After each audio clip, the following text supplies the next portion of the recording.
Anda telah mengunduh podcast yang dipaparkan oleh Pendeta Dr. Erastus Sabdono ini dari truth.id/voice. Selamat mendengarkan podcast ini. Shalom saudaraku, kebenaran hari ini berjudul Sungguh-sungguh Mencari Allah. Manusia yang diciptakan menurut gambar dan rupa Allah memiliki potensi untuk berinteraksi dengan Allah. Keselamatan dalam Yesus Kristus hendak mengembalikan manusia kepada rancangan Allah semula, yaitu persekutuan antara Allah sebagai Bapa dan manusia sebagai anak-anaknya. Kekristenan yang benar bila dikenakan atau dijalani dapat membuat seseorang semakin mengalami perjumpaan dengan Allah. Tujuan pelayanan gereja harus terfokus hanya pada hal ini. Kita harus mengisi hidup ini dengan misi ini, saudaraku. Ya, misi ini mengembalikan hidup kita pribadi masing-masing pada rancangan Allah semula, lalu kita juga mengajak orang lain untuk bisa mengalami perubahan seperti perubahan kita. Oleh sebab itu orang percaya harus memahami dengan benar maksud keselamatan yang diberikan oleh Allah.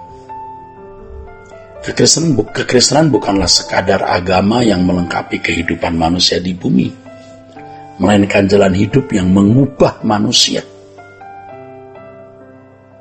Percaya harus memahami dengan benar maksud keselamatan. Jadi kekristenan bukan sekedar beragama lalu mendapatkan jalan keluar, melengkapi kehidupan di bumi, mendapatkan pemenuhan kebutuhan jasmani, sukses dalam karir, studi rumah tangga, dan segala kesenangannya. Melainkan perubahan dari kodrat dosa menjadi seorang yang berkodrat ilahi. Dan inilah yang membuat seseorang bisa berinteraksi dengan Allah, bisa tune, bisa klop, bisa krek dengan Allah, dan membangun terus perdamaian dengan Allah atau hidup dalam perdamaian dengan Allah, persekutuan dengan Allah sampai keabadian. Kesalahan banyak orang Kristen yang mengakibatkan mereka tidak mengalami perubahan kodrat dan tidak pernah mengalami hubungan interaksi dengan Allah disebabkan karena mereka menjadikan kekristenan sekedar agama. Sehingga banyak orang Kristen hanya memiliki pengalaman keberagamaan tetapi bukan perjumpaan yang benar dengan Allah, serta tidak pernah memiliki pengalaman berjalan dengan Allah. Ini adalah kemerosotan dan penyimpangan yang sudah berlangsung berabad-abad. Orang Kristen hari ini hanya mewarisi doktrin dan liturgi tetapi bukan impartasi penularan kehidupan yang berinteraksi dengan Allah.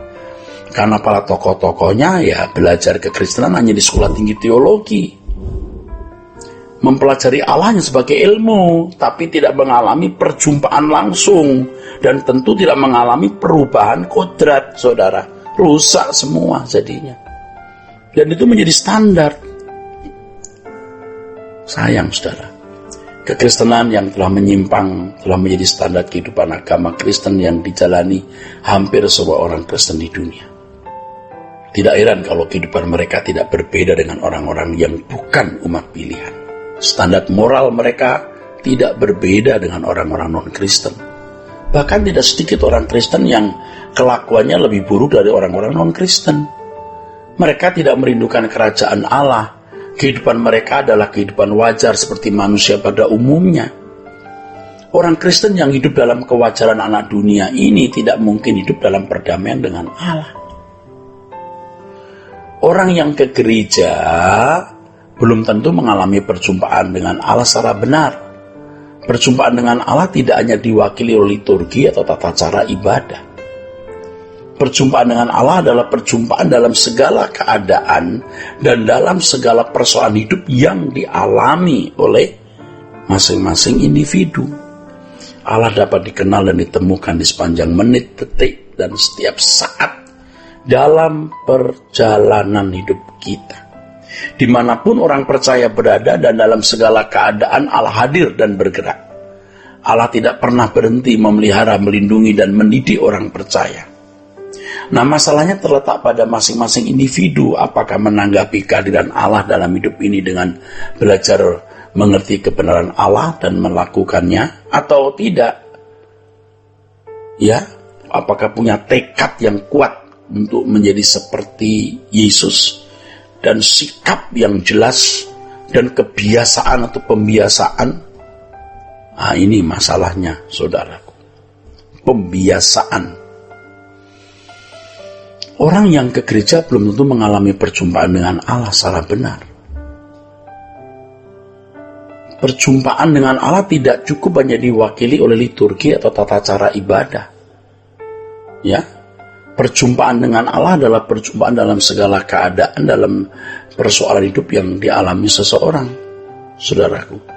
Dengan kehadiran Allah di tengah-tengah kehidupan orang percaya, seharusnya orang percaya dapat mendengar suaranya. Jangan ragu-ragu, saudaraku. Jangan ragu-ragu. Tidak boleh ragu-ragu. Bimbingan Allah itu nyata. Ada.